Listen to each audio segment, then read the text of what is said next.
Fala aí, pessoal. Thiago aqui de novo, dessa vez tudo modificado aqui, podcast que fazia tempo que eu não fazia, mas sempre é muito legal fazer podcast aqui no canal. E com um cara que eu chamo ele, já acho que fez aniversário já, hein? Mais de um ano que eu chamo você. Mais de um ano. Mais de um ano e finalmente ele tá aqui, então um cenário até especial, todo diferente aqui para receber meu amigo Bruno Massal, um cara que desde o começo, né, Bruno, eu sempre demonstrei que além da amizade eu sou um cara que eu admiro muito seu trabalho, você é um cara muito profissional, um cara que me ajudou, inclusive nos conteúdos de Canon, sempre ali me respondendo, me tirando algumas dúvidas, um cara extremamente técnico, que adora também o audiovisual, que vive isso há muito tempo.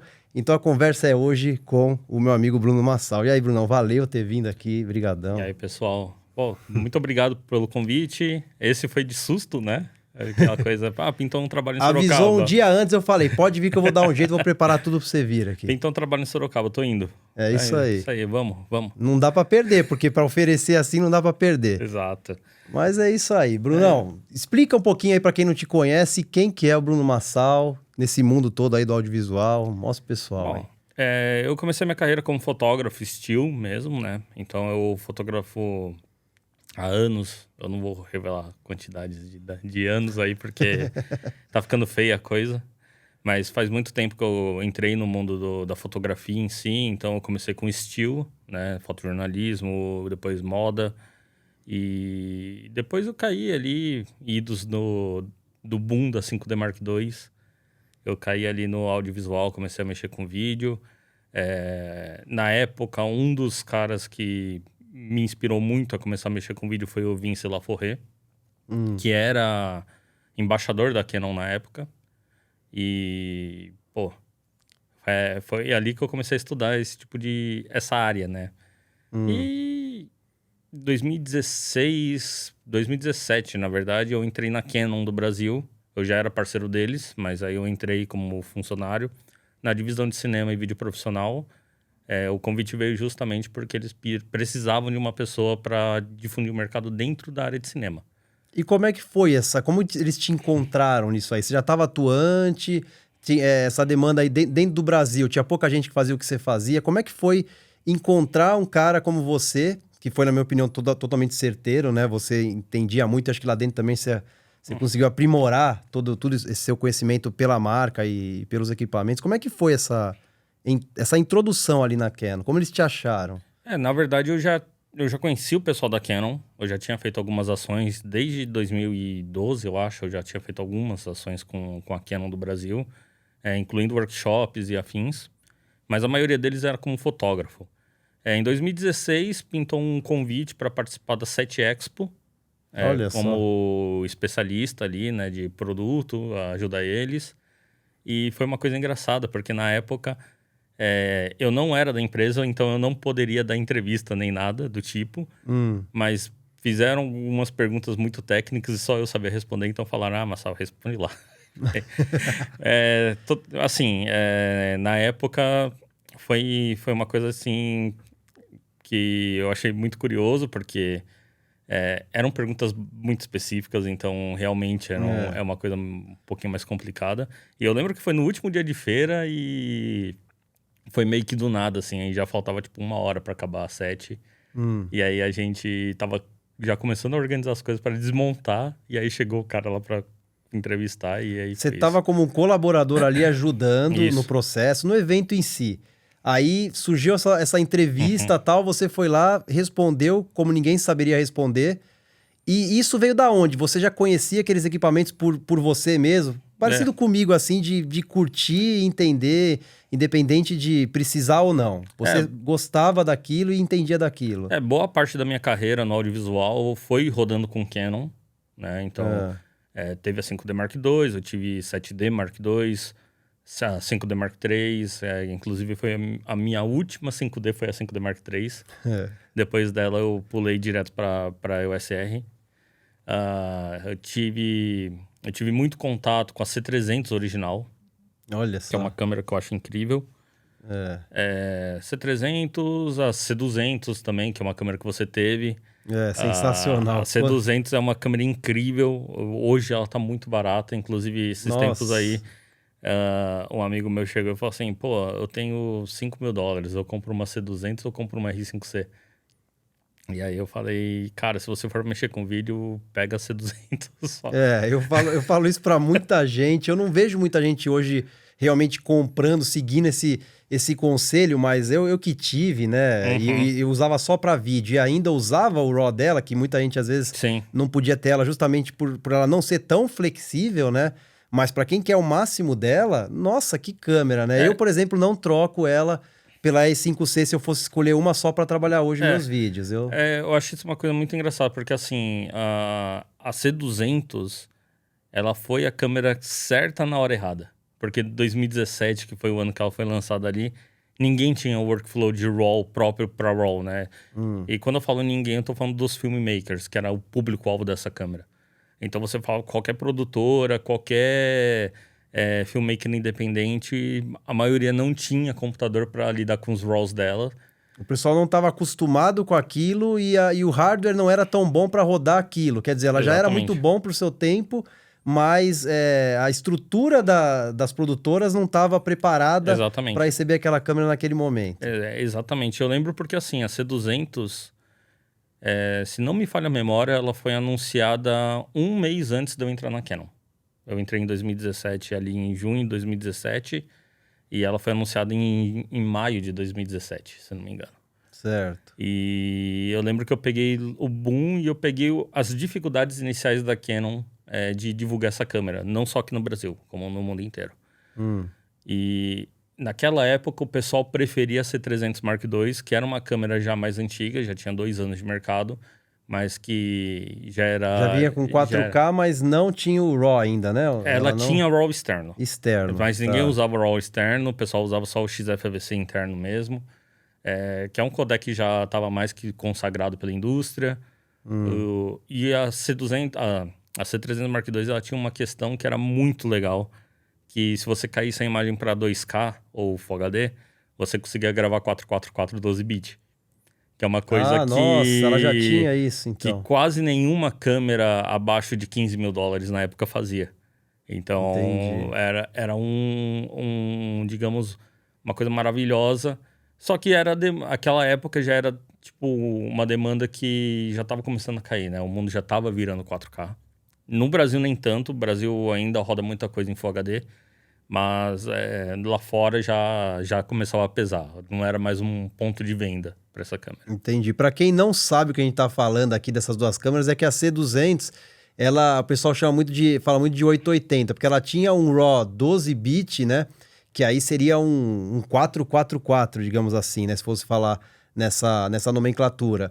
E se você não quisesse filmar dessa forma, você já cairia pro MP4. Não é isso? Então e aí ele já estava abaixo do que todo mundo já gostava de usar ali, o filmmaker, as produtoras, como o que é o ideal, enfim, ela tinha algo que era muito melhor que isso, mas se você não quisesse isso, ela não tinha um meio termo. Então isso era um problema para quem ia comprar ela e não fosse usar com o que tem de melhor, como eu usei no meu canal por uns 2 anos ela, e foi o que elevou o nível do meu canal mesmo, além de técnica e tudo mais, mas foi ela que criou aquela plástica toda, não é isso? Uma outra questão da C200, mas isso era mais referente à tecnologia naquele momento, é que quando a gente fala de 2019 ali, pré-pandemia, 2020, foi o ano que surgiu o H265, né, de compressão. Certo. Então, os fabricantes começaram a adotar o H265 como uma possibilidade para manter para entregar um 422, um 422, um 420, mas com 10 bits de cor. E não existia isso na época que a C200 foi lançada.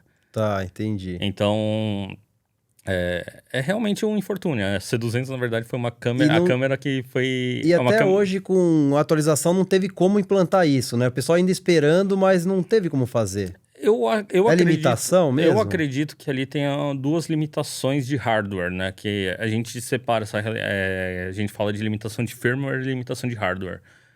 Existem atualizações de firmware que você melhora a operabilidade da câmera, acrescenta novas funções e afins. A própria C200 teve uma atualização de firmware que incluiu o XFVC, só que era um XFVC 4208-bit ainda. Ah, tá. Então, Até colocaram o formato, mas não o que o pessoal queria como meio termo entre os dois. Mas isso se dá a limitação de hardware, que no caso ela não aceitava cartões V90, se não me falha a memória. Ah, entendi. Então, os SD que você tem que usar na C200, eles têm que ser V30. Ah, é? Nem funciona se colocar o mais potente? Na verdade, a C200 é um ponto fora da curva, porque em tese você não conseguiria gravar Cinema Raw Lite em CFS 2.0. Entendi. E ela consegue gravar. É. E assim, eu não sei até que ponto a Canon conseguiria fazer uma compressão do tanto XFAVC quanto do MP4, né? Pra caber em cartão SD. Porque era isso. Ou você gravava o RAW em CFS ou esses outros arquivos, esses outros codecs no SD. Entendi. Sensacional. E o, assim, no RAW dela, o 12-bit, né, no caso, e ela fazia 60 FPS em 4K, só que aí caía para 10 bits, mas eram 60 FPS de primeira. E é uma câmera que tem uns 15 stops ali, não tem? Próximo de 15 stops. Ela tem um range dinâmico, um alcance dinâmico aí bem grandão. Dá pra notar uma textura diferenciada nela perante a maioria das mirrorless do mercado aí. Ah, não, isso sim. Mas eu não sei dizer exatamente o quanto que ela tem, né, de intervalo, né, ali dinâmico. Porque é uma questão de teste laboratorial. Se não me engano, o CineD fez um teste. Esse vocês não pegaram para fazer ainda. Depois nós vamos entrar nessa parte do que você tá atuando hoje, que eu acho demais também. Essa a gente não pegou ainda. É uma câmera que tá na lista lá para fazer. A gente fez recente da C300 Mark III, da C70, mas... Agora há pouco, né? Acabando a feira, vocês levaram para fazer, né? Mas vamos voltar a falar da C200, porque a C200, eu acho que ela tem aproveitáveis, que daí entra a diferença de ter e aproveitar. Aproveitáveis, se não me engano, são 13. Porque assim, toda câmera hoje consegue chegar a 15, 16. Só que daí para você aproveitar esses 15, 16 tops é outro papo. Porque você diz assim, na hora de jogar uma correção, voltar para aquela cor original, voltar ao contraste, o que era um 15 ali, que aqueles dois foi assim, vai ser totalmente perdido, seja a correção que você for fazer para o mundo real, vai sumir aquilo, é isso que você tá querendo dizer? Essencialmente Só isso. se você usasse o tomzão pastel lá do log puro que você enxergaria as 15, então. Essencialmente isso, porque também tem uma questão de ruído, né, de sinal. Tá. Então, quando a gente fala ali... essa câmera aqui, ela tem o que a gente chama de ruído de chão, né, noise floor. O ruído aqui e tal tá crescendo muito e tá engolindo os pontos de intervalo. O ruído é tão grande que você perde intervalo ali embaixo, né, nas baixas. Então, quando você corrige a imagem, faz a conversão para 709 ou para 2020, você faz a conversão, aí você perde aquilo lá porque vira um bloco de ruído só. Porque geralmente no RAW sempre vem um ruidinho ali, né? Acho que seja qualquer RAW que tem, nesses sistemas aí da C70 e da C303, isso mudou bastante, né? Com o Dual Gain ali, ficou uma coisa que tá cada vez mínima. Na C200 ela parecia mais, mas não me irritava, porque a beleza da imagem é tão grande e quer queira ou não, dá um ar um pouco de cinematografia ali nesse tal ruído ali, não me atrapalhava, né? Tem gente que se incomoda mais. Mas o RAW, ele tem meio que de praxe, essa característica, né? A grande detentora da patente de RAW da indústria, que é a Red, as câmeras têm ruído, bastante ruído, é bem perceptível. Faz parte, né? Tirando a Gemini, que é uma câmera que o ISO base dela já começa, acho que na casa dos 2500 ou 3200. Todas as outras heads têm um pouco de ruído nas baixas mesmo, e isso é normal. A gente até brincava falando que você tinha que expor, tinha que usar luz necessariamente com head, então por conta disso o pessoal falava, nossa, essa imagem aqui e tal tem bastante ruído e tudo, deve ter sido rodado com head. Rolava bastante isso. Esse papo. Mas é uma questão assim, porque o RAW é o arquivo bruto. Você não tem nenhum bypass ali, você não tem redução de ruído, não tem nada. Então, o ruído que tem é um ruído do sensor, é um ruído que é produzido pela câmera. Isso não é uma questão, né? Não é um problema.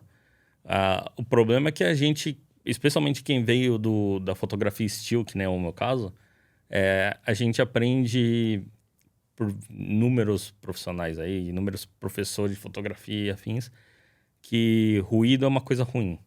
Isso. E não é, na verdade, assim, a questão é como você lida com isso. Eu, depois de muitos anos fotografando e tudo, hoje eu meio que desencanei. A imagem tem ruído, tudo bem, não tem problema. Vai. É o que eu falo.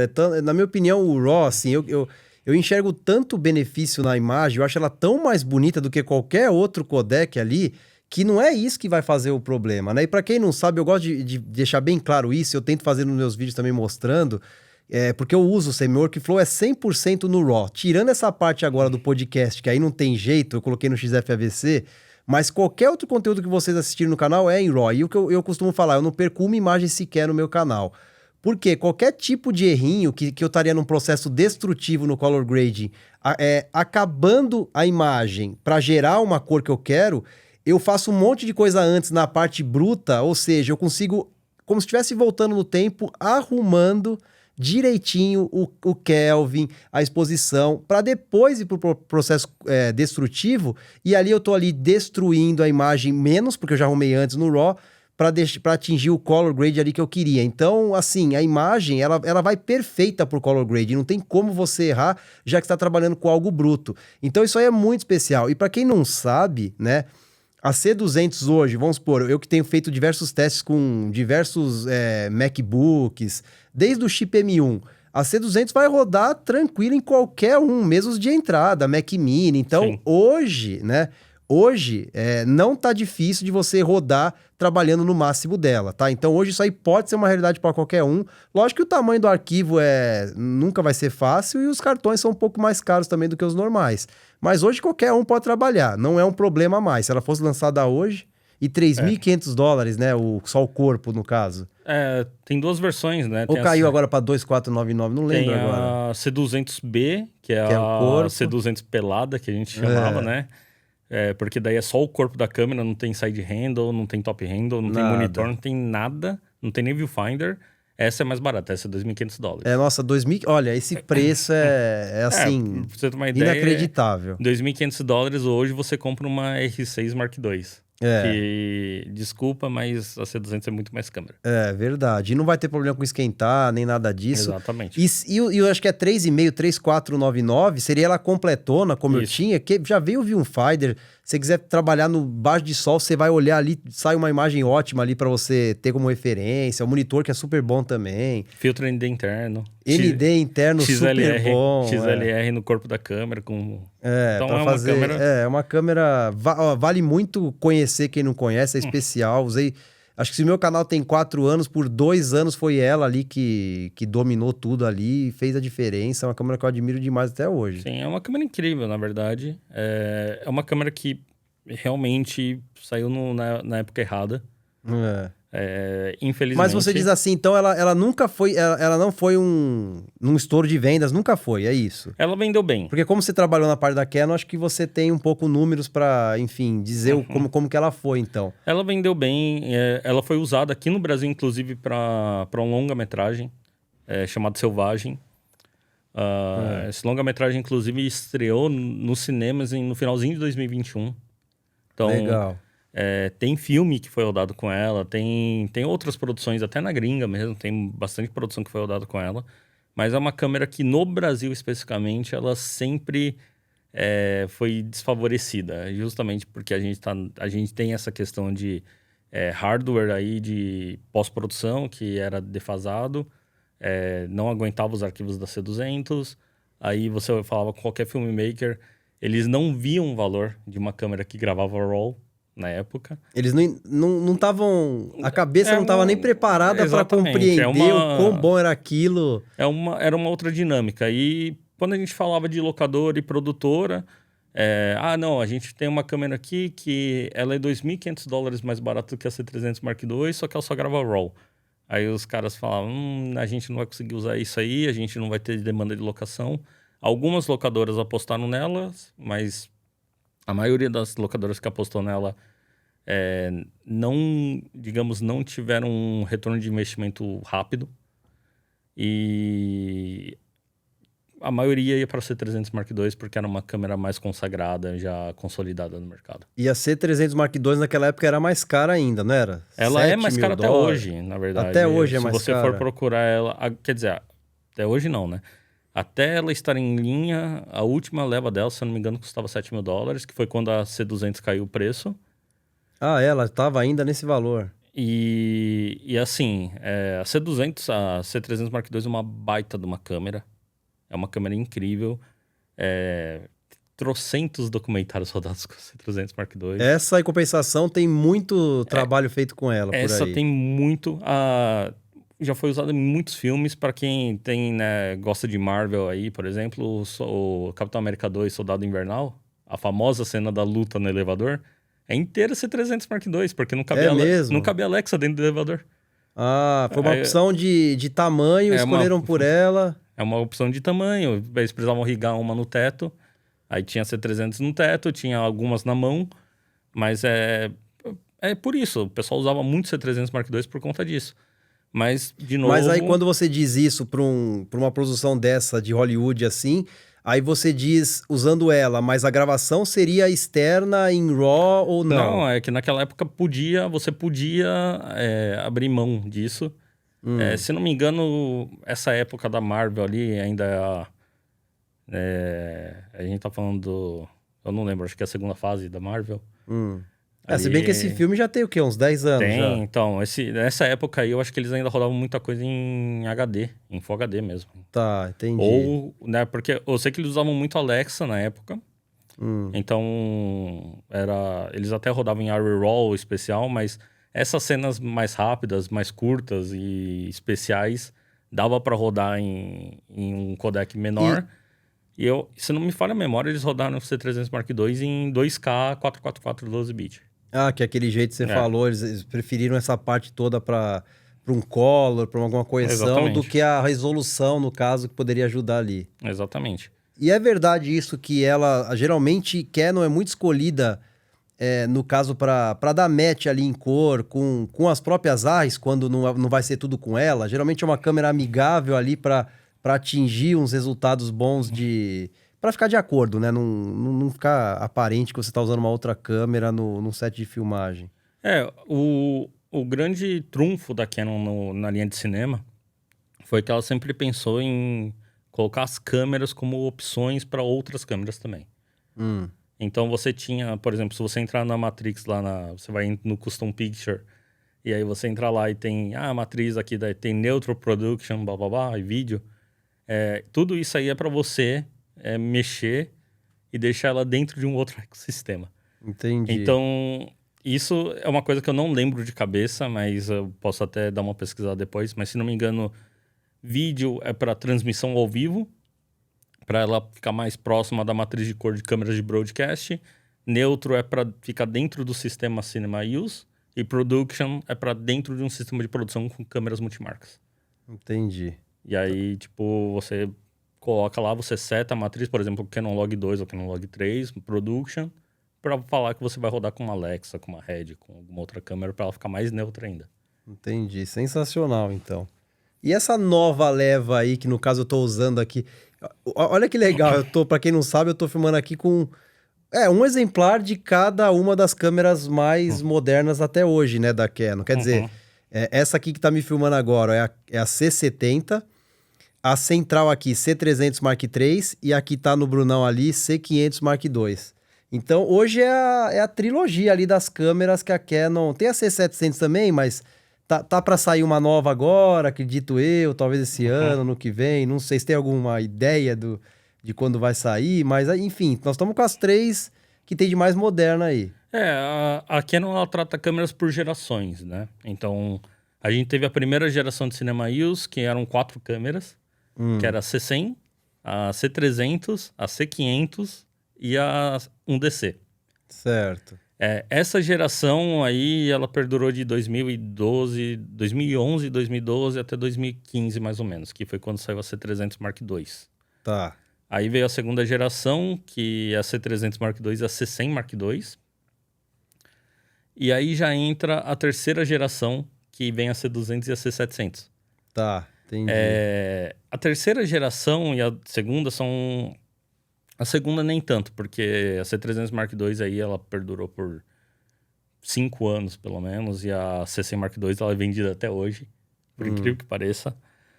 Uma baita câmera também, qualidade. Para quem tá procurando uma câmera de cinema, uma câmera de cinema mais barata, por assim dizer, mas que é uma câmera de cinema com filtro ND, quer rodar um documentário, bateria que vai durar o tempo todo. Não tem perigo de esquentar. Você bota um cartão, ter uma qualidade diferente. Você bota um cartão SD de 16 GB, você consegue rodar 1h30.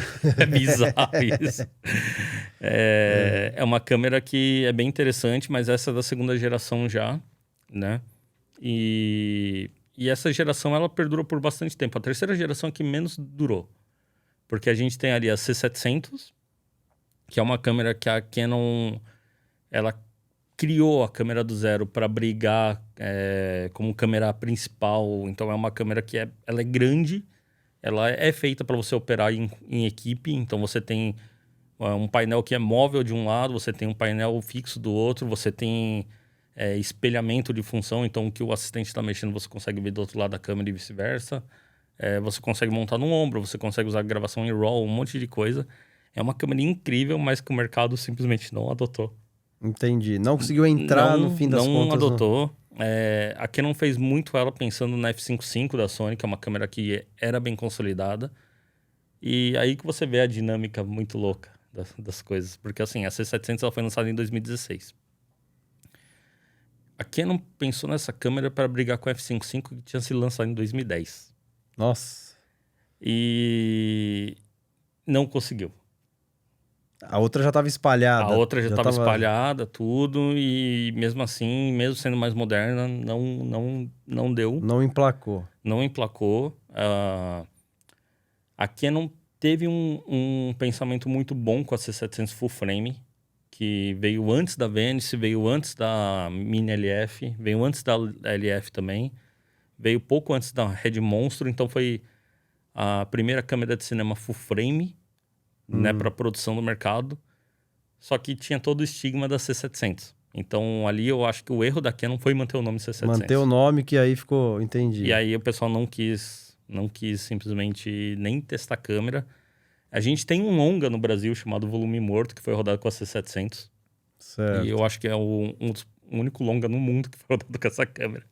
Não tem muito... Sinceramente, eu não... Eu sei de séries que foram rodadas com a C700. Eu sei que Homeland foi rodado, acho que 2 temporadas com a C700.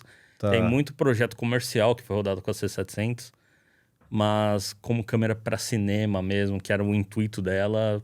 É inegável o poder dela, né? A questão é que também cinema tem muita outra coisa envolvida, né? A questão dos gostos de diretor de fotografia, do diretor geral, aquela escolha que muitas vezes tem muita coisa relacionada e não só simplesmente a câmera que eu quero é essa, né? Sim. E mais a tendência de mercado. Então não é fácil emplacar alguma coisa do... Não é fácil. E assim, você tem que pensar muito fora da caixa. Eu traço até aqui um paralelo com a Sony, com a Venice. Pô, a F5.5 é uma câmera que ninguém queria usar para cinema. Era uma câmera que era fadada a ser uma câmera de broadcast, né? Uma câmera de televisão. E todo mundo falava de Alexa e Red, Alexa e Red, Alexa e Red. Ninguém queria usar a F5.5. A Sony foi lá e pensou na Venice de um jeito diferente. Mas, como que a Sony pensou de um jeito diferente? Pô, eles mandaram uma equipe que ficou em Hollywood por 5 anos, falando com o diretor de fotografia, com o diretor, para entender o que precisava de demanda e tal. Então, não é um negócio que você senta e... não, isso aqui, e beleza. Tipo, não é isso. Você tem que sentar com a galera e entender o que eles precisam de fato. Essa é uma dinâmica completamente diferente do que a Canon e outros fabricantes têm. O cinema e essa indústria toda, ela já tá tão moldada em como trabalhar que é difícil você inventar algo que às vezes é melhor do que o que tem e fala, use agora e se adeque a isso, né? Eu acho que hoje em dia tudo tá sendo assim, inclusive iluminação, tudo. Quem quer ter o sucesso tem cada vez mais entender o mercado, participar, tá lá dentro, para aí sim desenvolver algo que eles precisam para melhorar. Isso é uma coisa muito bacana, porque quando mais a gente mexe, mesmo eu aqui em quatro paredes, cada vez mexendo mais nas coisas, você começa a entender exatamente o que você queria que fosse feito ou inventado para você, para melhorar o seu workflow. Então hoje eu vejo que isso é mais importante do que algo novo, com alguma feature nova, que na verdade ela não resolve um problema que você tem interno, né? Então acho que o cinema tem muito disso, de querer algo que resolva os problemas dele, e não algo talvez que seja novo e que tenha que novamente todo mundo se adequar a algo que nem tinha ainda, né? Então... Esse é um ponto muito bom, porque né, só voltando ao paralelo da Sony, eles lançaram a Venice. Venice ali em meados de 2017, 2018 mais ou menos, acho que foi 2018, com uma câmera normal. E ninguém deu bola para Venice originalmente. Aí eles apresentaram a linha de acessórios, o que você podia fazer com a câmera. E aí todo mundo falou, pô, isso aqui é legal. Isso aqui é legal. Porque enxergaram vantagem dentro da indústria usar aquele acessório junto com ela. Então tem um acessório, todo mundo deve saber já desse acessório, que é o Rialto da Venice. Já existia na época da 1? A Venice 1, na verdade, Top Gun 2 foi rodado com a Venice 1, com a original. Eu achava que era 2, que esse Rialto que foi usado lá e... O Rialto, na verdade, ele é uma puta sacada da Sony, assim, porque, assim, eu bato palmas pra Sony em termos de indústria, porque os caras são fodas, não tenho o que falar. O Rialto, eles pegaram a ideia que veio da Arri, que era a Alexa M, que era uma Alexa com um bocal com um bloco de sensor separado do corpo. Por um cabo ali. Qual que é o problema da Alexa M? A câmera inteira era aquilo. Então você não podia reconfigurar ela para ser uma câmera normal. Você sempre estava com um bloco de sensor solto. A Sony foi lá e falou assim, pô, isso aqui é muito legal. Mas isso aqui vai ser mais legal se for um módulo. E aí a gente desmonta a câmera e coloca isso no lugar. E aí, quando terminou de usar, uso 2 e 1, dos dois jeitos. E aí fizeram isso na Venice e virou um baita de um sucesso. Usaram um Top Gun 2 dentro do cockpit, né? Usaram 6 câmeras simultaneamente. Isso foi bem sensacional, e né? agora eles estão fazendo a mesma coisa com a Venice 2 no Gran Turismo. Tá. Esse filme novo que, inclusive, vai ser um... Estreia essa semana, inclusive, eu vi no cinema Eu vi no cinema o trailer, vai ser um filme bem incrível, hein? Que pega toda aquela nostalgia de quem joga até hoje esse jogo e o filme tá, na verdade, uma mega produção. Parece que tá sensacional. Eu tenho que ficar quieto. Porque e você ainda que gosta de carro, hein, Brunão? Eu já assisti o filme. Já assistiu, viu? Porque, assim, quem tem a conta da PS Plus americana... Certo. Porque assim, quando começou o lance do PlayStation 3, PlayStation Network e afins no Brasil, não tinha Brasil. Era só Estados Unidos. Então você tinha que colocar um endereço americano e criar uma conta lá. E o seu é desde essa época assim. E aí, quando veio pro Brasil, eles deram a opção de fazer a transição pro Brasil. Só que eu perdi a janela de tempo porque era uma época que eu não tava jogando videogame. E aí a minha conta ficou americana até hoje e eu não consigo converter ela pro Brasil. Só que eu recebo e-mails da Sony americana e afins, e eu fui sorteado justamente porque eu jogo Gran Turismo 7, eu fui um dos sorteados a receber o código para assistir o filme. Nossa, então mas já recebeu e já assistiu? Eu já assisti. Então é tudo isso mesmo, o filme é bom. O filme é incrível e eu, assim, tecnicamente falando, esse filme vai fazer pela Venice 2 o que o Top Gun 2 fez pela Venice. Tá. O pessoal vai começar a usar isso para filme, para cena de carro, cena de ação. O pessoal vai usar a Venice. Então aquela coisa de antigamente, isso, mas também acho que desde a Alexa Mini, que ela já diminuiu o corpo e começou a ser usada muito também como câmera principal, e, enfim. Só de ter diminuído já ajudou, mas isso aí, acho que acaba com esse problema de talvez ter que adaptar uma outra câmera e você fica 100% dentro do padrão do filme, já que você consegue, num espaço pequeno, colocar somente esse sensor ali com a lente junto e resolvido o problema. Você tem... São demandas e demandas, né, que a gente fala. E assim, obviamente, se você falar, eu queria rodar isso aqui, eu vou ficar 20 dias fora, tenho acesso a pouca bateria, energia elétrica, eu vou ter energia elétrica a cada 3 dias, por exemplo. E aí eu carrego tudo, mas é isso, vou ficar, tipo, 20 dias fora. Eu vou falar pra você rodar de Venice porque tem um acessório que deixa ela menor? Não, porque a câmera continua grande. Entendi. Aí compensa você ir para uma R5C, para uma FX3, para uma C70, para uma FX6, alguma câmera nesse nível. Ah, mas eu tô rodando um filme, é um longa, eu tenho uma equipe inteira, eu tenho acesso a tudo, não tenho limite de budget, assim, a gente sabe que é uma mentira, mas o céu é o limite. não tenho limites e... Cara, então você pode meter 6 Venice dentro de um carro de corrida e fazer o cara correr. Ah, mas pô, aquela câmera inteira ali vai ficar grande e tal. Não, você pode usar o Rialto, você tira, deixa a câmera montada em outro lugar e ele corre com a câmera ali, só com o bloco do sensor. Ah, legal. Dá pra fazer isso, então. Dá pra fazer isso.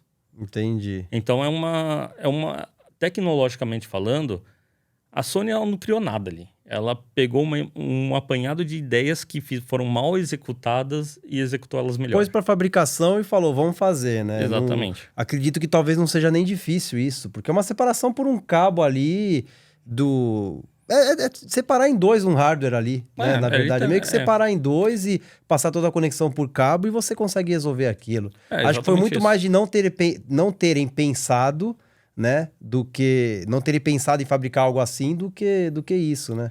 E assim, até uma coisa engraçada porque eu posso falar com o maior fã de ARRI que tem, pouca gente sabe dessa Alexa M. Então, tipo, é um módulo que realmente não pegou. Ah, você diz já existia há tempo, mas ninguém... Isso não tinha... Não pegou na época não pegou não colou. Não colou e... Enfim, ficou por isso. Entendi. Ninguém tá falando. Na verdade, esse módulo aí da... eu não posso nem falar que é um módulo porque era uma câmera inteira, né? Mas era uma Alexa Mini com outro bocal ali, com outro bloco de sensor montado num cabo. Entendi. É um conceito interessante, na verdade. Mas isso vem atrás, assim, porque você vê como a Sony pensou nisso. A Sony pensou de um jeito... vamos pegar essa ideia aqui e melhorar ela. E é uma coisa que não é a filosofia da Canon. A filosofia da Canon vamos fazer... a gente tem uma câmera aqui, que é a C300 Mark III, que é uma câmera YZ, blá, blá, blá, faz isso aqui, isso aqui, isso aqui. Tá, legal. Vamos fazer ela um módulo para deixar ela menor? Não, por que a gente não pega tudo dela e coloca numa câmera menor? Entendi. E aí sai a C70.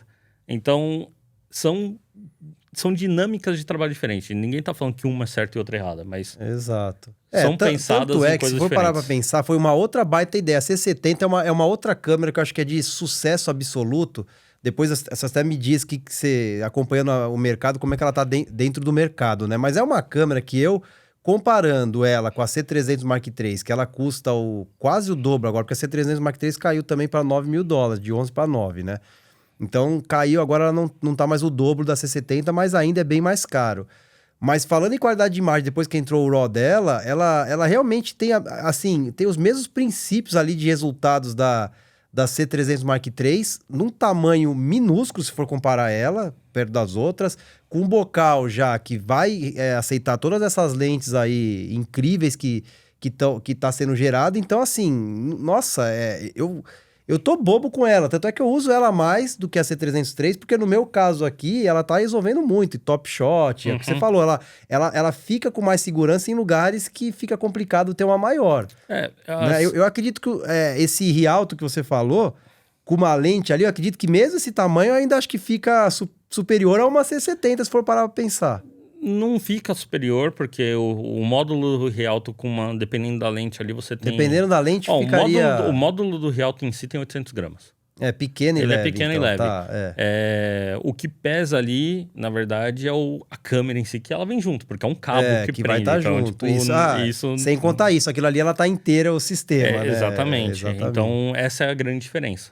Tá. Mas uma coisa a C70 é uma baita câmera. É uma câmera que eu adoro. Eu acho ela uma das melhores câmeras do mercado. A gente até brinca, porque fala assim, pô, $5.500, o que você compra hoje, né, de câmera? Você tem a C70, você tem a FX6 da Sony e você tem a Komodo da Red. Beleza, tenho 3 opções de câmera. Disparada a melhor imagem da C70. Disparada. Não, e sem contar que das 3, não, mas das duas, se for comparar com a Sony, ela é a que tem o RAW interno, né? Sim. Então, assim, Muita gente compara e às vezes compara só o XFAVC, porque tira como se fosse é aquela história que eu falei, como se fosse o RAW algo que não fosse ser usado, então, e esquece do detalhe principal, que ela em RAW você elimina aquela chance de, dependendo, perder uma imagem por alguma besteira que você fez. Então, esse negócio desse ecossistema da Canon, que todas elas gravam RAW interno, é algo que, assim, é levado muito menos em consideração do que deveria ser levado. Principalmente hoje com o hardware que a gente tem, os computadores, todo mundo consegue usar, né? Então, isso é uma questão, na verdade, que pega mais no Brasil. A lá questão fora do o pessoal RAW. já usa mais. A C70 é a câmera mais vendida de cinema digital dos Estados Unidos. Olha que legal. Então, assim, se você entrar na BH, na Dorama, qualquer site desses, e colocar lá, listar do melhor vendido para baixo, C70 sempre é o top. Entendi. Então, nessa faixa, eles acertaram muito bem Eles na acertaram câmera. muito bem. Ela tem problemas de operabilidade. Isso, se você conversar com qualquer diretor de fotografia, qualquer assistente de câmera, O que você enxerga de problema para o pessoal e para mim também aqui entender o que seria esse problema? Olha, o problema de operabilidade que a gente fala é quando a câmera ela te atrapalha em algumas situações. Porque assim, a câmera, na verdade, a gente fala que ela tem que ser uma extensão do operador. Certo. Ela não pode atrapalhar ele a receber, tipo, a fazer uma imagem e, ao mesmo tempo, ela tem que melhorar, ela tem que facilitar a vida do cara.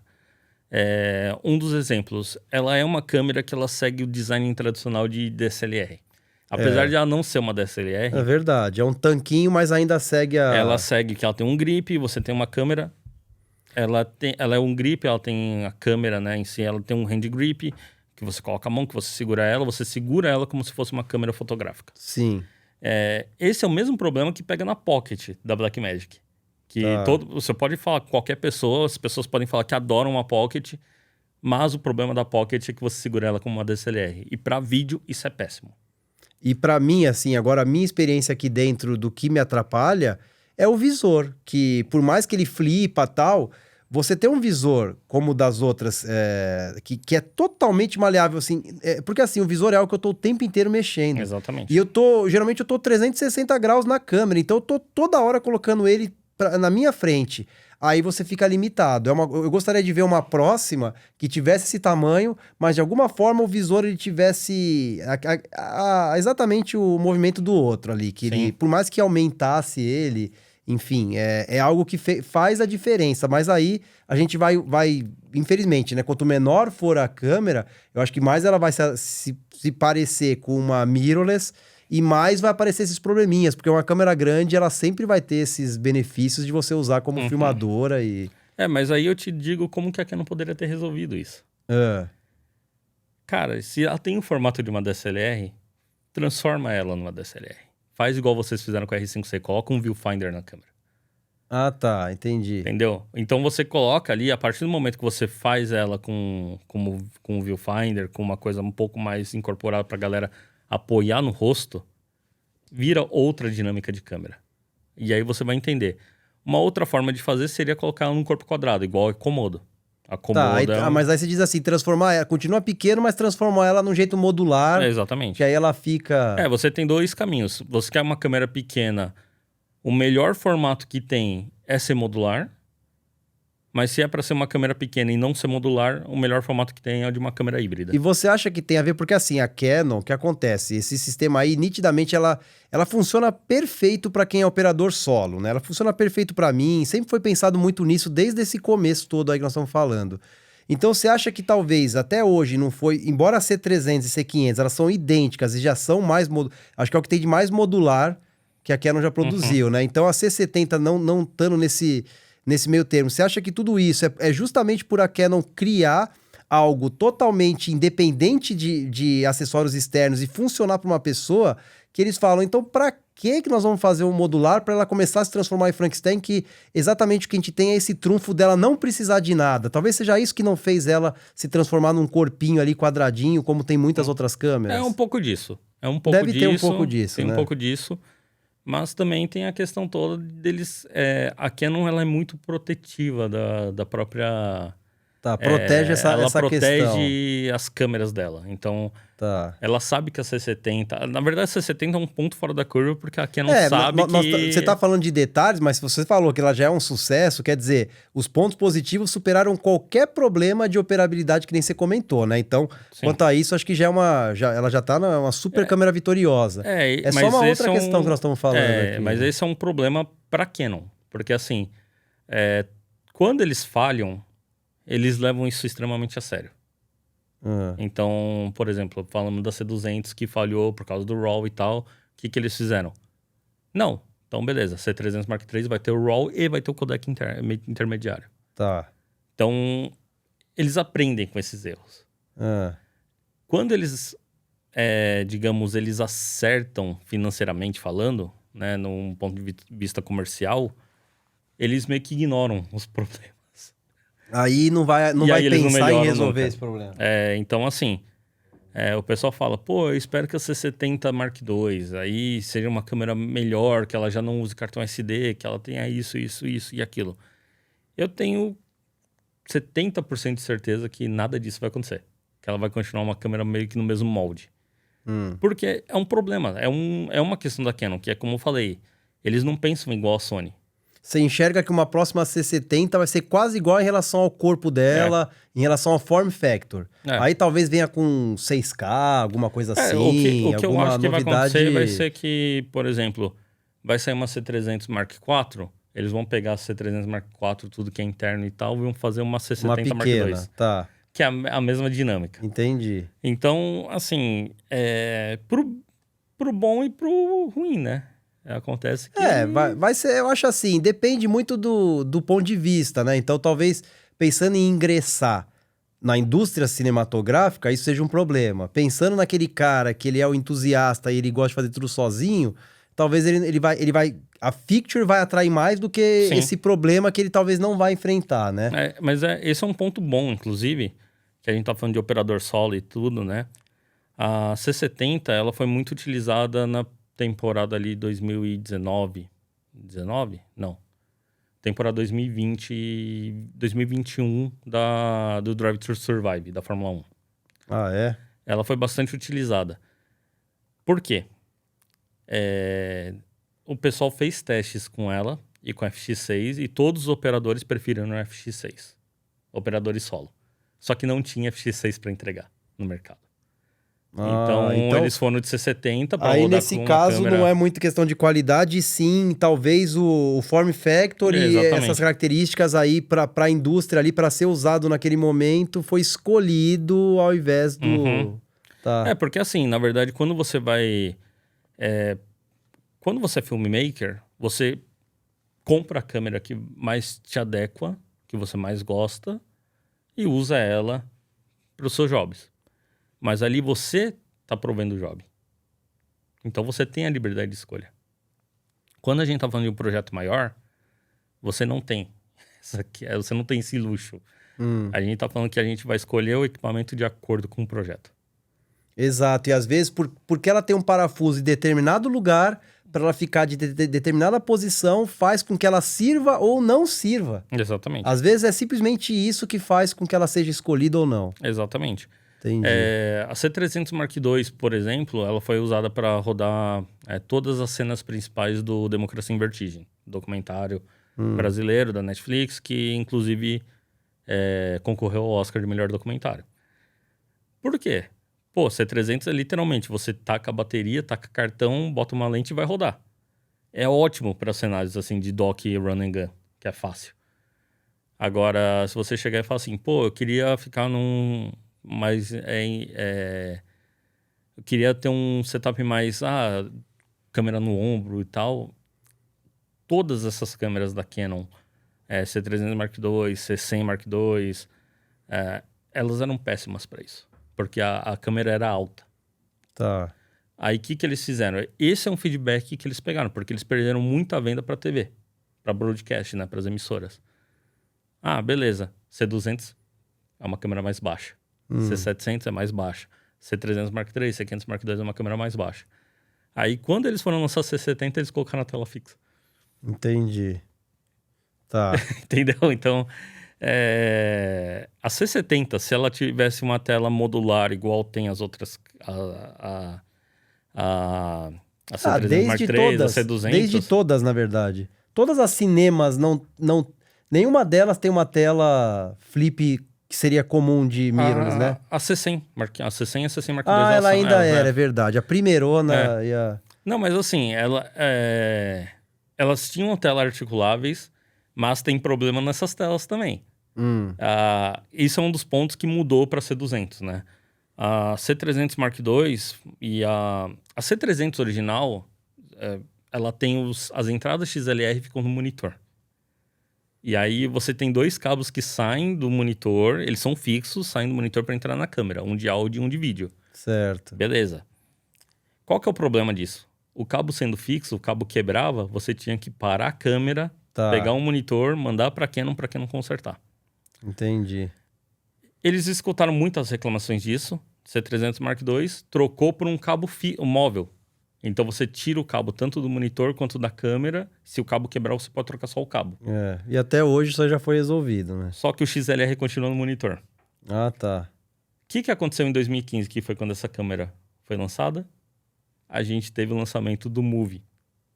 Para câmera em movimento mais fácil.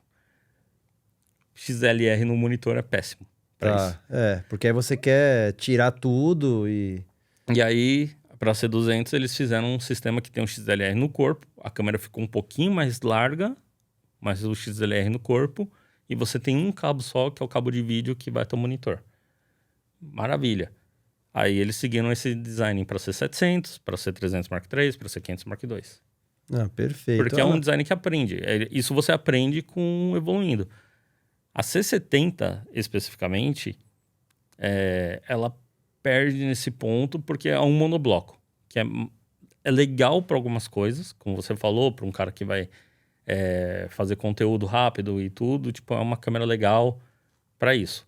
Se você for montar a câmera no ombro, você não consegue. A C70 é péssima para isso. E se ela fosse modular, um bloquinho de cimentinho ali modular, seria muito você mais consegue fácil. montar ela de um jeito, você acha que faz diferença? Faz. Acha não, você enxerga que faz diferença. E é nesse ponto que a FX6 é uma câmera extremamente bem sucedida. Tá, porque então muitas vezes ela é escolhida, assim, às vezes pede mercado por isso, por ela seguir esses protocolos e aí... porque assim, voltando às 3 câmeras nessa faixa de preço, a gente tem a C70, a Komodo e a FX6. A Komodo, para você montar ela no ombro, é mais fácil do que a C70, só que você precisa de um monitor externo, precisa de um braço de monitor, de um lupa, alguma coisa. E ela sai mais caro também. Ela para usar, na verdade, ela sai mais cara, né? A Komodo é mais cara. A C70 vai precisar dos mesmos acessórios.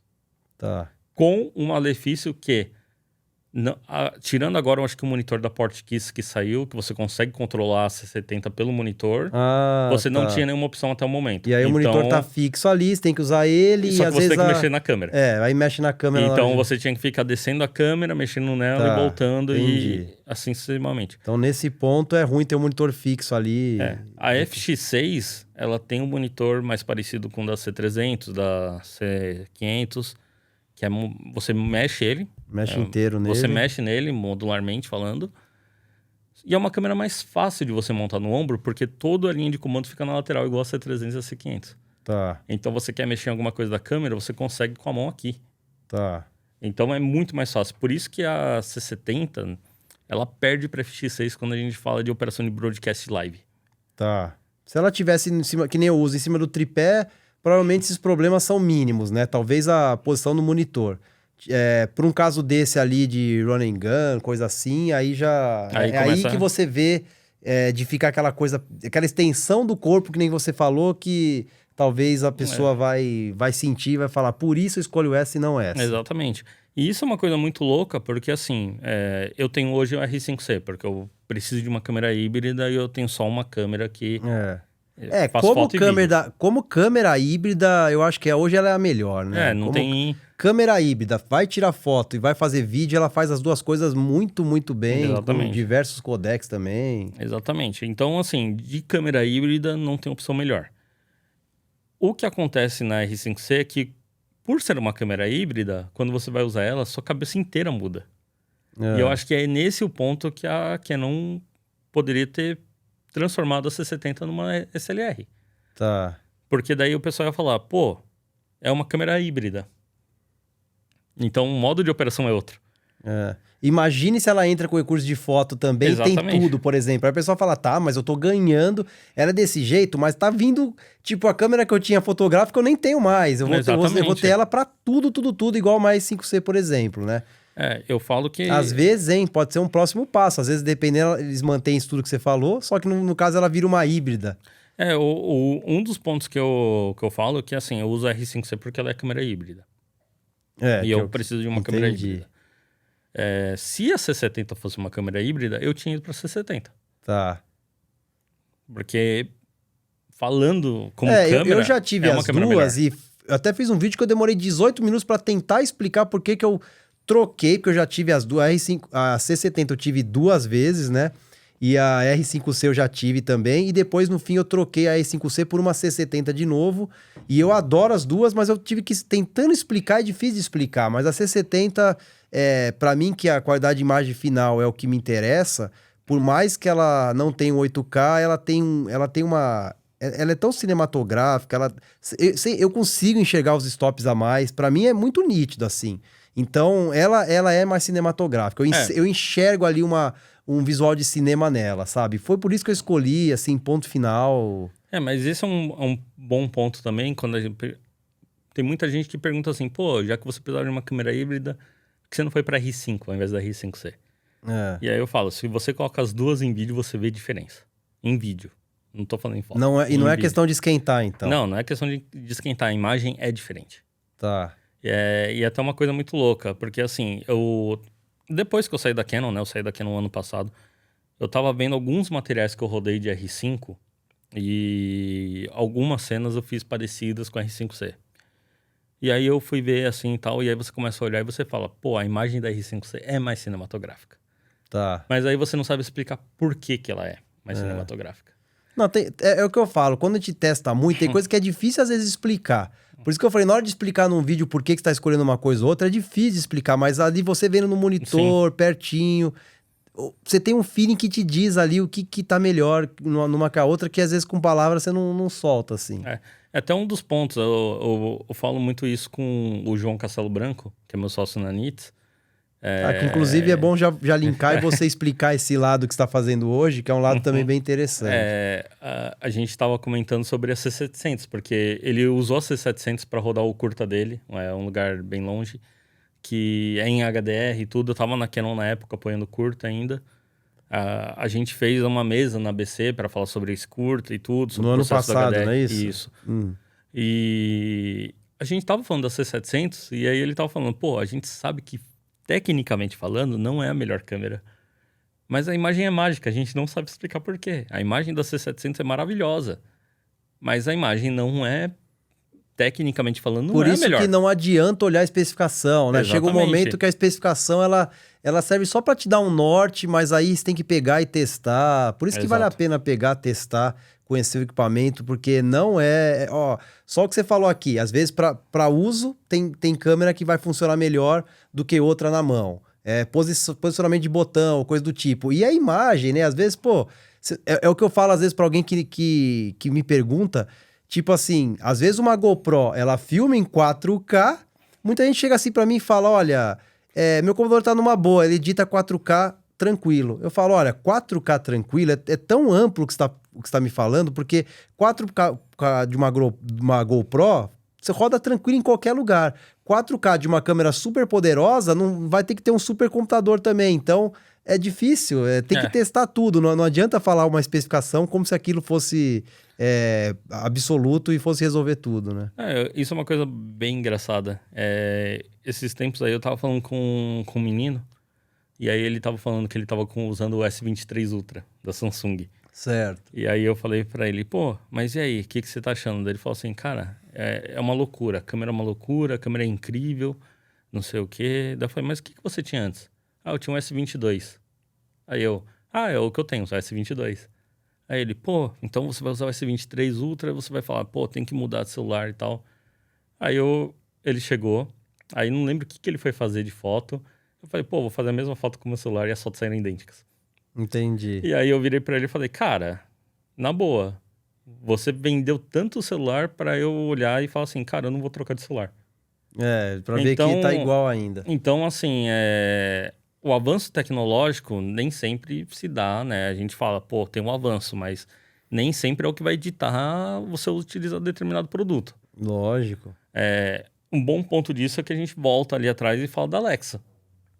Pô, Alexa aí, Alexa Mini, a Mira, câmeras hiper consagradas na indústria cinematográfica, são utilizadas até hoje, elas não são 4K, são 3.4K. Mostra que ali tem tanta coisa relacionada que para eles até hoje a resolução não foi um problema, né? Exatamente.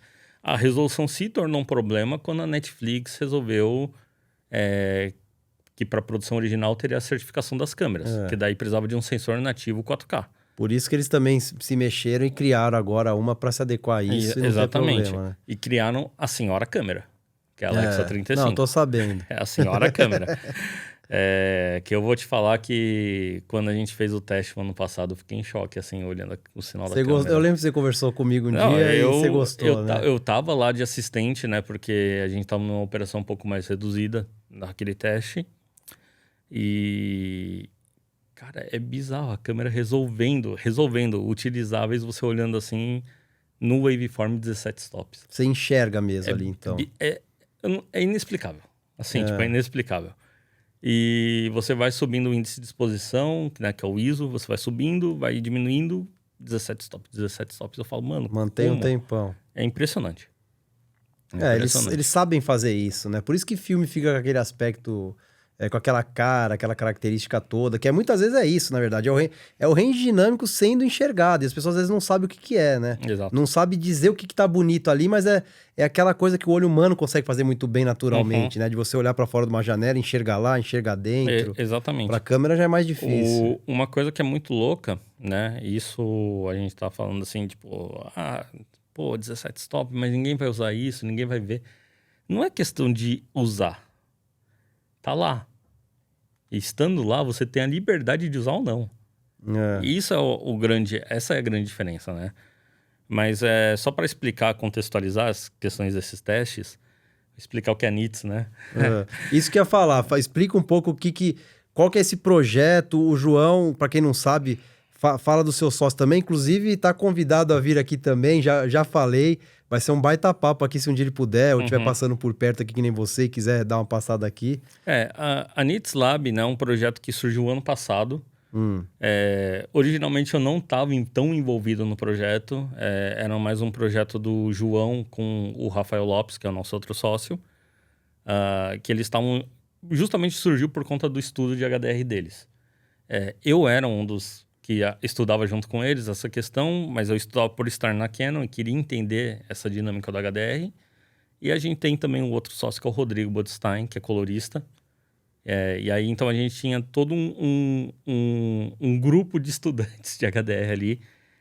Nerds que gosta da coisa. E a gente estava tentando descobrir fluxos de trabalho para entender e dinamizar isso para um set de filmagem. Tá.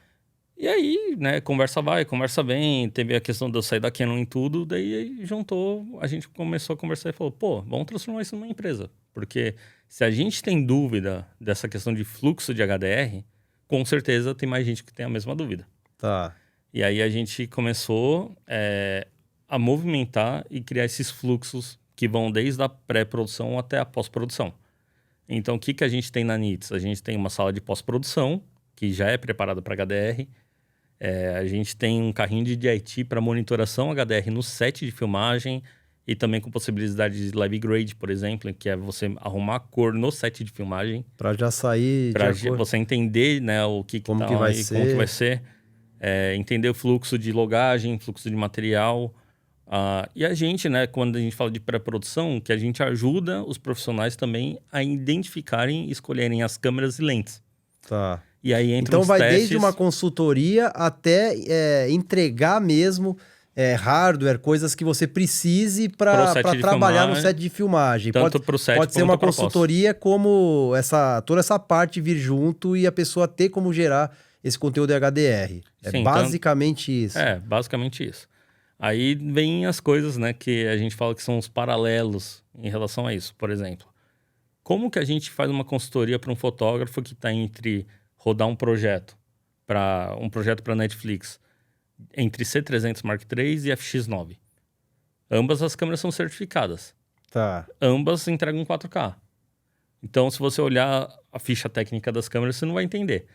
Ah, você tem alguma situação específica? Ah, eu tenho isso, isso, isso. Beleza, então, ó, a gente fez os testes das câmeras aqui.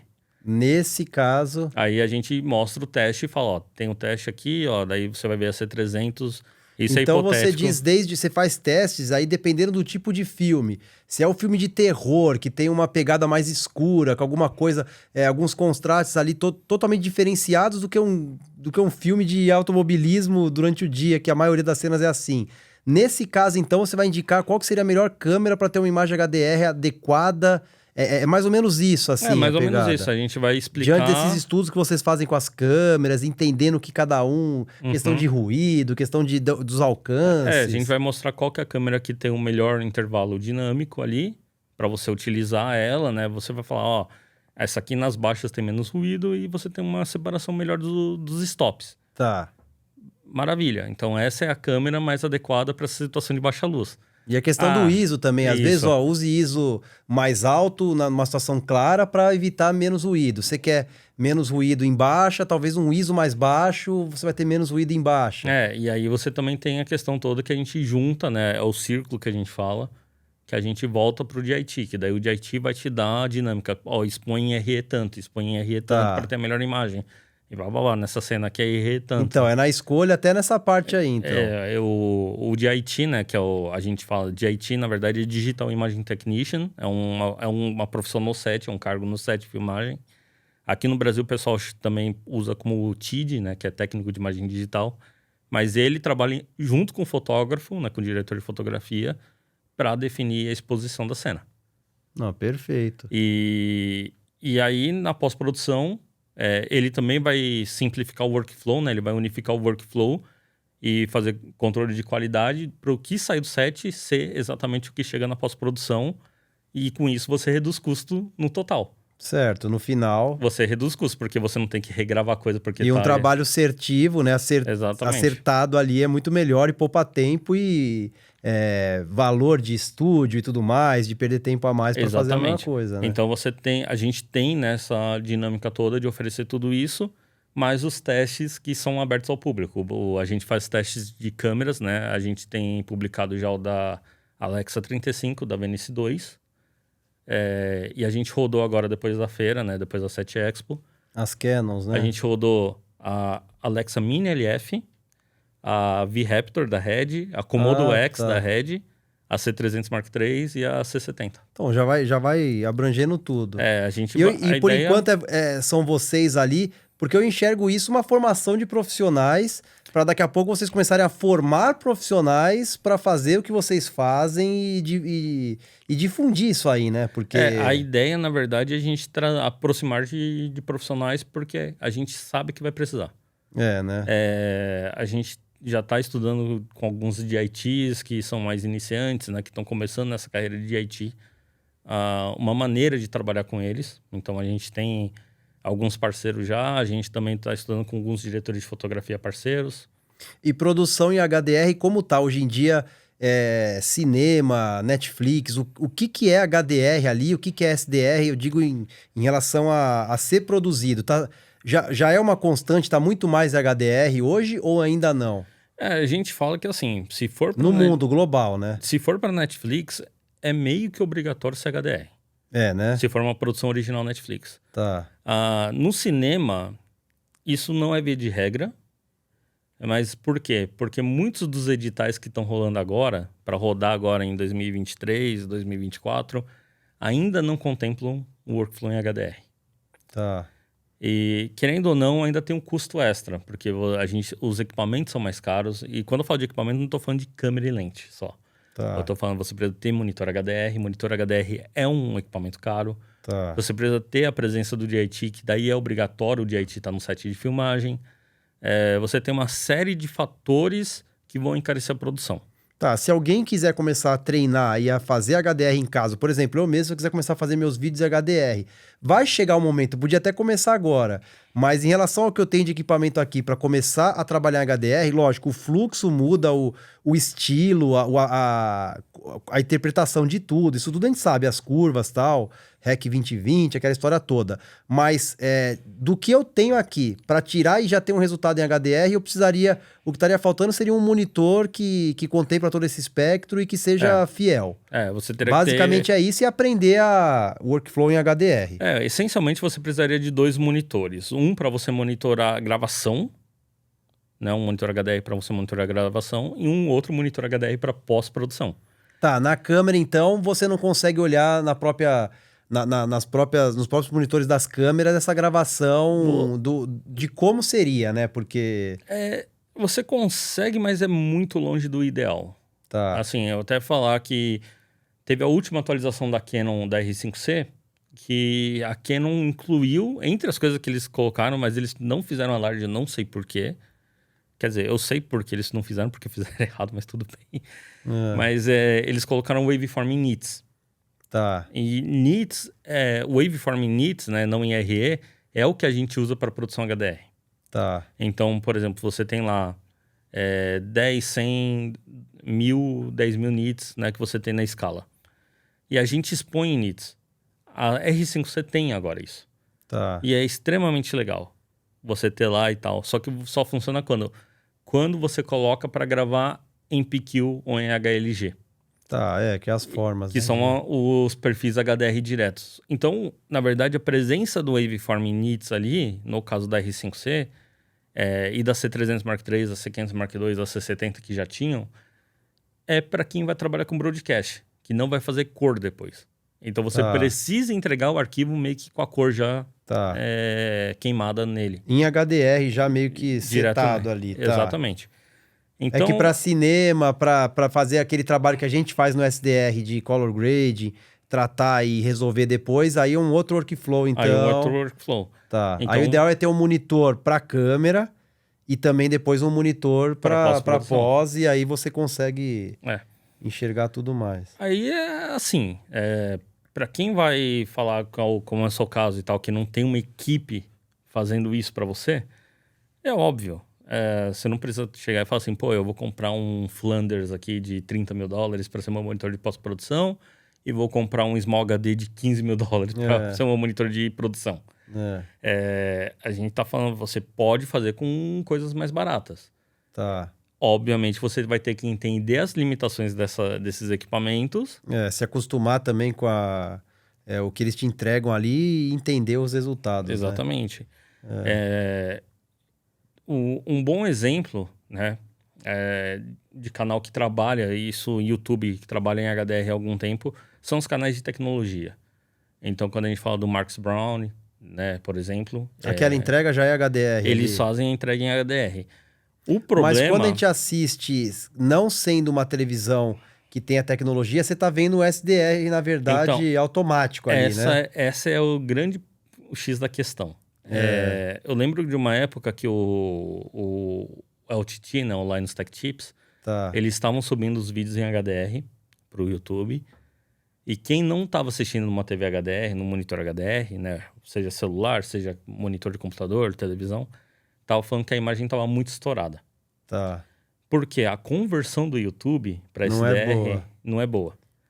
Então, você tem que estudar também um jeito, a maneira de você subir o LUT de conversão para SDR depois do HDR feito. Então, você manda um arquivo em HDR e aí tem um LUT de conversão para SDR que, numa produção maior, seria o DIT e o colorista que fariam isso. Tá, entendi. Então, existe uma forma de fazer isso ficar bom para assistir das duas formas. Quem tem e quem não tem, assistir direito. Exatamente. Eu, quando eu entro no vídeo do Marcus Brownlee, eu nunca testei aqui, por exemplo, ligando o HDR do meu monitor para tentar entender o que eu tô vendo. Mas eu vejo no modo normal, continua bonito do jeito que sempre foi. Então ele deve estar fazendo direito. E ele já me dá a possibilidade, então, de assistir em HDR se tiver... Exatamente. Tá. A maioria dos canais de tecnologia do YouTube, né, os canais grandes, eles já estão trabalhando com HDR há algum tempo. Isso inclui Linus, né? O Linus Os Media maiores, Group, então. Marques, o Unbox Therapy. Esses também. Esses canais todos, eles já trabalham... Porque provavelmente ele passa para a equipe, já é a configuração. Exatamente. Os canais de audiovisual em si, a maioria não mexe com isso. De quem é solo, acho que vai demorar para mudar. Eu não falo nem só de solo. Por exemplo, vou dar um exemplo aqui de um dos maiores canais de audiovisual que tem na YouTubosfera, que é a Corridor, né? A Corridor Digital. Sei. Eles são bem grandes, eles têm a Corridor, tem a Corridor Crew, e eles não fazem upload de HDR porque eles não veem a necessidade. Não acho também. Ainda mais do canal deles. Eu acho que ainda dos outros dois ali, que são reviews ali muito específicos, acho que a pessoa vai gostar de ver algo mais ali, né? É menos color grade e mais aquele HDR de loja, de shopping que você tá vendo as TVs para comprar. Então eu acho que no caso deles tava mais que na hora, né? E vai ser pontos positivos para ele. Pro filmmaker, talvez ainda dá pra... Eu acho que assim, talvez do ano que vem não passe, já vai ter que começar... Pro filmmaker, assim, eu acho que é importante estudar a tecnologia. Porque vai chegar um ponto... isso a gente fala até traçando um paralelo quando teve a transição do filme pro digital. Teve muito profissional que falou, isso aí é só modinha, não vai pegar. Não tem como, não quis estudar. E quando a coisa apertou, o cara devagar. Ficou pra trás. Ficou pra trás. Porque a molecada nova, né? A galerinha... essa molecada, não sei o que, era justamente quem manjava da tecnologia e dominou. E não vai ficar virando as costas porque é novo, né? Já vai de uma vez aprender, dominar. Então, o meu conselho pra galera estudar HDR. Obviamente, é um fluxo de trabalho um pouco mais árduo. Você tem que entender muitíssimo bem o processo da SDR, independente do estágio. Você quer ser diretor de fotografia, quer ser assistente de câmera, quer ser colorista, quer ser de IT, quer ser GMA. O legal é fazer o processo igual o SDR, quer dizer, conhecer tudo, né? Do começo ao fim, para depois, mesmo que for especializar em algum caso, você já conhecer tudo, igual é o brasileiro bom que faz tudo, né? Tem que saber tudo. Tem que entender tudo. Mas eu não falo assim, eu vou estudar porque eu vou colocar no meu canal no YouTube, essas coisas. Não é esse o caso. Você tem que estudar para entender. Isso. E na hora que precisar, você preparado, saber. E até traçando um ponto nisso aí que você falou de canais de review e tudo, eu lembrei de um vídeo em HDR que eu assisti. Eu não vou citar o canal porque foi mais queima-filme do que...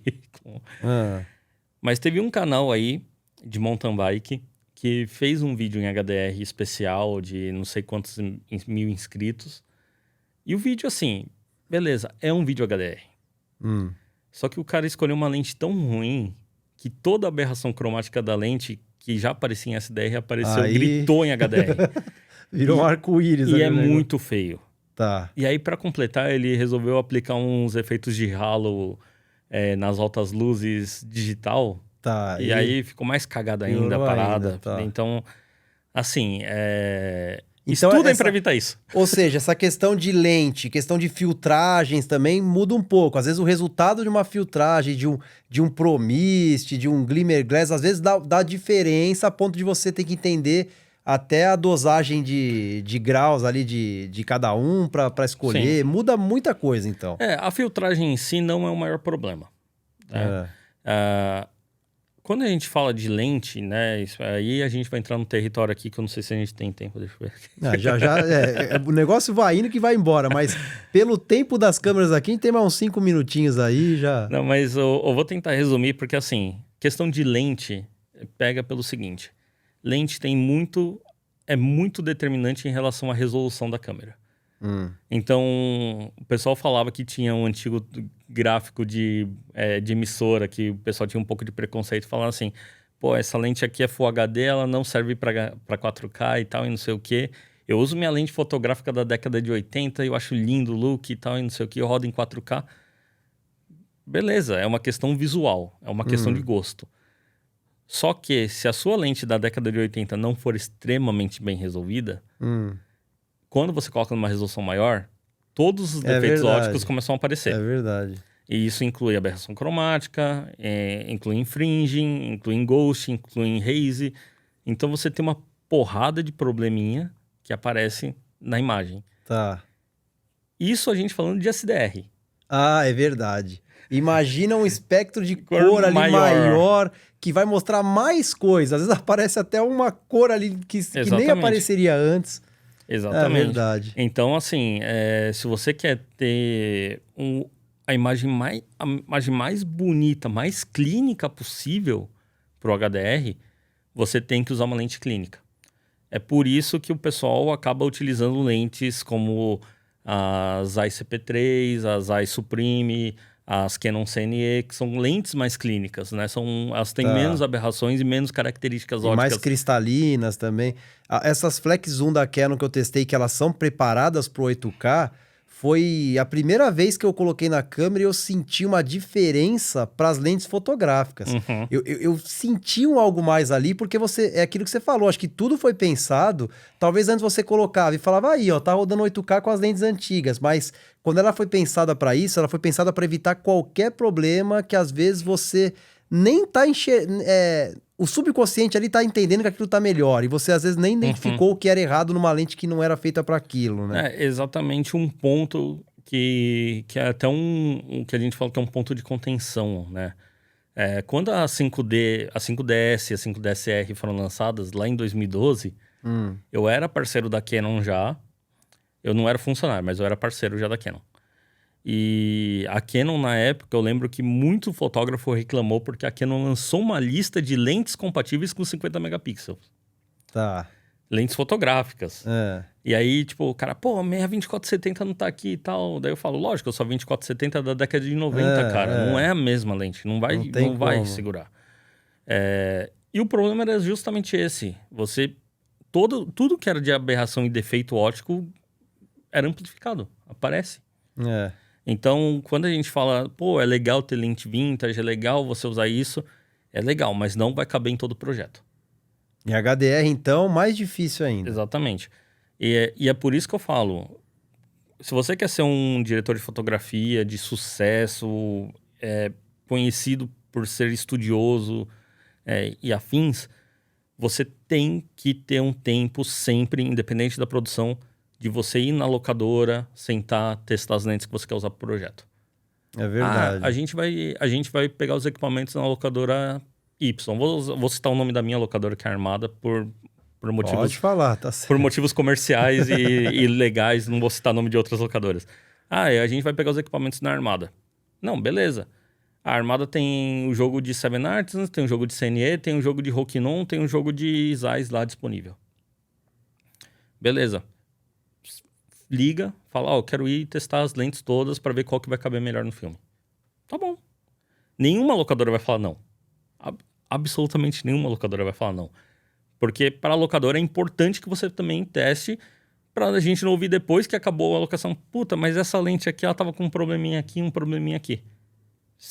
Se você tá alocando equipamento, testa tudo, por favor. Exato. E assim, não vá contra a tecnologia, porque... Assim, e não deixe de testar, né? Quanto mais a gente testa as coisas, quanto mais chega coisa aqui... Chega coisa pra mim aqui, assim, em um ano, assim, chega às vezes centenas de coisas. É muita coisa mesmo. E cada vez que eu testo, eu vejo que eu aprendo mais, mas sei muito pouco, porque é muita coisa pra saber, né? Tem um universo de lentes, de jogo de lentes aí que eu nunca passou na minha mão. Então, assim, é difícil a gente querer falar que sabe tudo, e muita gente que não tem esse acesso vai muito por especificação, e às vezes por especificação acaba escolhendo, e nem sempre as especificações vão conseguir resolver alguma coisa. Você precisa testar, e quanto mais essa vivência, mais vai te trazer os resultados pelas escolhas certas que vocês vão fazer. A questão da especificação técnica, às vezes é até uma pegadinha, porque você lê a especificação e muitas vezes você não entende por que o produto A custa X e o produto B custa X muito vezes 2. Igual um celular que às vezes tem a mesma especificação com 8K e você não entende porque uma câmera tá 100 mil, o celular 5. Exatamente. Então, a pegadinha da especificação técnica é o que a gente fala. Especificação técnica é ótimo para site, mas para produção é péssimo. E o feeling, né? Você tá lá para validar tudo que você estudou, é a hora que você fala assim, então era isso, agora eu descobri alguma coisa aqui. É exatamente colocando a mão na massa que você, que valida toda a teoria ou tudo que você estudou e te faz evoluir, né? Então não dá para ficar só numa vertente só, tem que estudar e tem que colocar a mão na massa, enfim. E tem locador aí para isso, para você ir atrás e correr atrás. E é isso aí. Brunão, ó, bateu praticamente 1h30 aqui de conversa. Isso aqui é ir embora, hein? Se não fosse pelos cartões, ir embora. E vamos continuar. Já já o Brunão tem um trabalho aqui. Nós temos tempo ainda, vamos continuar aqui. Mas é isso aí, Brunão. Brigadão demais, valeu. Gostei demais do papo e é isso aí, meu. Queria agradecer aí o convite mais uma vez. Finalmente rolou. E galera que quiser trocar ideia, é só mandar mensagem. Eu sou hiper acessível também, então... Vou deixar as redes sociais aí, ele tá em diversos grupos e olha, é um dos caras mais ativos, quer dizer, sempre respondendo, prestativo. Não tem o que falar, Bruno é uma pessoa excepcional aí, que onde ele passa, ele deixa o rastro dele de conhecimento e vai fazendo amizade. Valeu demais, Brunão, Valeu. É isso aí e até a próxima. Até mais.